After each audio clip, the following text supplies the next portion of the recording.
శేషాచలం అడవుల్లో మళ్లీ కార్చిచ్చు. అనకాపల్లి జిల్లాలో భయపెడుతోన్న డయేరియా. టీటీడీ బోర్డు మెంబర్ పేరుతో నకిలీ సిఫార్సు లేఖ. నకిలీ వంట నూనెలపై మరోసారి భారీ ఆపరేషన్. రేపు విశాఖ గూగుల్ డేటా సెంటర్కి శంకుస్థాపన. ఇలాంటి వార్తల్ని 30 సెకండ్స్లో చూసేద్దాం. శేషాచలం అడవుల్లో మరోసారి కార్చిచ్చు.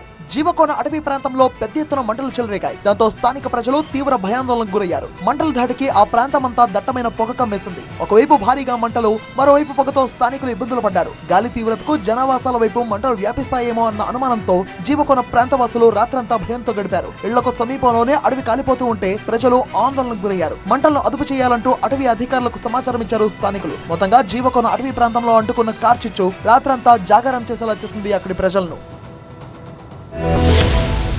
అనకాపల్లి జిల్లా నక్కపల్లి మండలం Gudicherla G కొత్తూరులో diarrhoea danger bells మోగిస్తోంది. ఇప్పటి వరకు 25 మంది డయేరియా బారిన పడ్డారు. వీళ్ళందరికీ పిహెచ్సిలో ప్రాథమిక చికిత్స చేశారు. ప్రస్తుతం ఇద్దరికి మాత్రమే ట్రీట్మెంట్ కొనసాగుతుండగా మిగతా వారిని డిశ్చార్జ్ చేశారు. కలుషిత నీరే డయేరియాకి కారణంగా అనుమానిస్తున్నారు వైద్యారోగ్య శాఖ అధికారులు. 3 రోజులుగా డయేరియా కేసులు పెరుగుతుండటంతో గ్రామంలో మెడికల్ క్యాంప్స్ ఏర్పాటు చేసి కారణాలు కనిపెట్టేందుకు శాంపిల్స్ సేకరిస్తున్నారు. ఫుడ్, వాటర్ శాంపిల్స్ ని సేకరించి పరీక్షలకు పంపారు. ఈ నెల 23 నుంచి డయేరియా కేసులు నమోదవుతూ వచ్చాయని, రిపోర్ట్ వచ్చాక కారణాలు ఏంటనేది తెలుస్తుందన్నారు వైద్యారోగ్య శాఖ అధికారులు.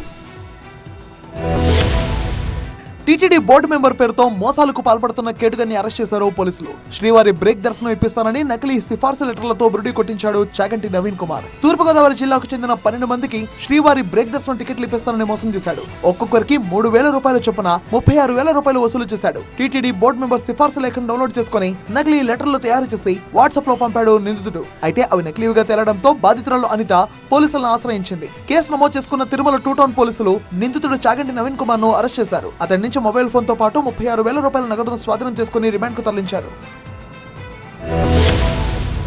హైదరాబాద్ లో నకిలీ వంట నూనె విక్రయాలపై భారీ ఆపరేషన్ నిర్వహించారు. హెచ్ఫాస్ట్ టీం ఆధ్వర్యంలో అవగాహన సదస్సు నిర్వహించారు. బేగం బజార్ లో తనిఖీలు నిర్వహించి వ్యాపారులకు సూచనలు, హెచ్చరికలు జారీ చేశారు డీసీపీ గైక్వాడ్. విడి వంట నూనె విక్రయిస్తే కఠిన చర్యలు తీసుకుంటామని వార్నింగ్ ఇచ్చారు. విడి వంట నూనె ఉంటే 15 రోజుల్లోపు ఖాళీ చేయాలని సూచించారు. గడువు తర్వాత ఎవరైనా విడి వంట నూనె విక్రయిస్తే క్రిమినల్ కేసులు నమోదు చేస్తామన్నారు డీసీపీ గైక్వాడ్. ప్రతి వంట నూనె ప్యాకెట్ ఖచ్చితంగా సీల్ చేసి ఉండాలని, తయారీ తేదీ, గడువు ముగిసే తేదీ, బ్యాచ్ నెంబర్, ఫసాయి లేబులింగ్ తప్పనిసరిగా ఉండాలని ఆదేశించారు. అలా కాకుండా కల్తీ ఆయిల్ ను ఎవరైనా అమ్మితే లైసెన్స్ రద్దు చేస్తామని వార్నింగ్ ఇచ్చారు.